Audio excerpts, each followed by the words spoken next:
すぎる。あいつは P か。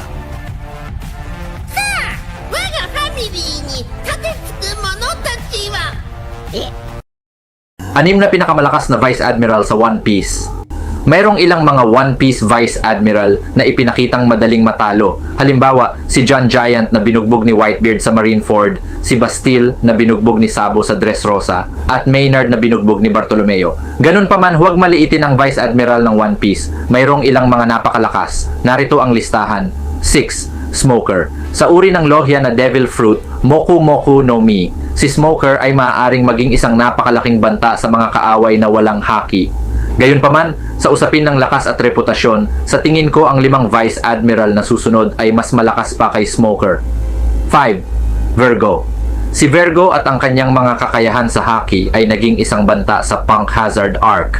Siya ay matigas at ang kanyang mga pag-atake ay malakas. Kahit na sa huli ay natalo siya, walang duda sa husay ni Virgo.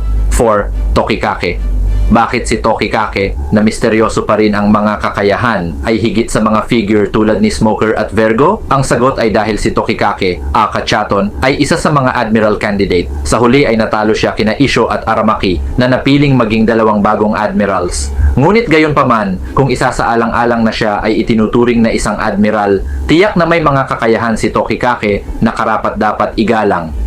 3. Gion. Ang dahilan kung bakit maaaring nasa ranking si Gion ay mas mataas kaysa kay Virgo at Smoker ay dahil sa sitwasyon. Tulad ni Tokikake, si Gion, na ang codename ay Momousagi, ay isang admiral candidate. Sa huli ay nabigo siyang sakupin ang posisyon ng admiral. Ang 2 bakanting posisyon ng admiral ay pinunan ni na Isho at Aramaki. Gayunpaman, ang kanyang katayuan bilang isang admiral candidate ay nagpapahiwatig na siya ay dapat na napakahusay. 2. Churo. Maaring nasa pangalawang pwesto si Churo dahil sa ilang kadahilanan. Una, sa edad at karanasan, siya, Sengoku, at Garp ay sumali sa Navy ng sabay. 16 na taon ang nakalilipas. Ang pangalawang kadahilanan, sa nakaraan, kahit na ang mga figure tulad ni Doflamingo ay tila natakot sa kanya. Sa chapter 767, mukhang nag-aalala si Doflamingo nang malaman niyang papalapit na ang barko ni Churo. Pakiramdam din ni Churo ay isa siya sa pinakarespetadong Vice Admirals ng One Piece. 1. Monkey D. Garp.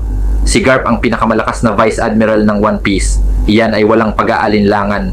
Sa katunayan, ang antas ng kapangyarihan ng Garp ay hindi na Vice Admiral level, kundi Admiral level. Inalok siya ng promosyon sa Admiral, ngunit palaging tumatanggi. Isa siya sa mga Marines na iginagalang ni Goldie Roger noong nakaraan. Siya at si Roger ay sinasabing magkasamang lumaban sa grupong Rocks sa God Valley at nanalo. Pagkatapos ay nakita natin ang aksyon sa Hachinosu. Kahit na sa huli ay natalo siya, malinaw na kahit sa kanyang katandaan ay kilabot pa rin si Garp. Sa ganoong sitwasyon at si Garp mismo ay mukhang napakalakas, hindi nakakagulat na siya ay nasa numero 1 sa listahang ito. Kaya, iyon ang 6 na pinakamalakas na Vice Admiral sa One Piece sa ngayon. Ano sa tingin mo?